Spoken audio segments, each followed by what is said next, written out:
আসসালামু আলাইকুম। কিছু গুরুত্বপূর্ণ কথা বলতে চাই এসআইআর নিয়ে।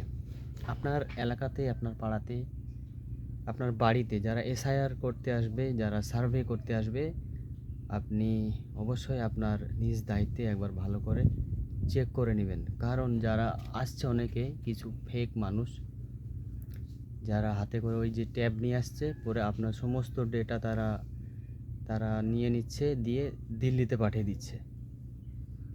পরে ওটা কি হচ্ছে, ওটা আপনার ভোটার লিস্ট থেকে আপনার নামটা বাদ পড়ে যাচ্ছে।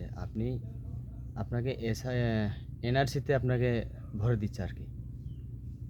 তো আপনি অবশ্যই ওইটাকে ভালো করে দেখে নেবেন। যদি দেখতে না জানেন, আপনার এলাকার যারা শিক্ষিত মানুষ আছে আপনি তাদের ডেকে নেবেন। আপনার এলাকার যারা প্রধান আছে আপনি তাদের ডেকে নেবেন। একবার ভালোভাবে চেক করে নেবেন যে ঠিকঠাক হচ্ছে কি না। আপনারা বিভ্রান্তি হবেন না, আপনারা ঠান্ডা মাথায় কাজ করবেন। ঠিক আছে, অনেক জায়গায় এরকম ঘটনা আসছে যে বাইরের থেকে কিছু লোক আসছে, তারা আপনার সমস্ত ডেটা সেভিং করে তারা দিল্লিতে পাঠিয়ে দিচ্ছে, আর সেটাতে আপনার অনেক বড় ক্ষতি হতে পারে। তো বি কেয়ারফুল, ভালো থাকবেন, সুস্থ থাকবেন। ভিডিওটা বেশি বেশি শেয়ার করে দিবেন।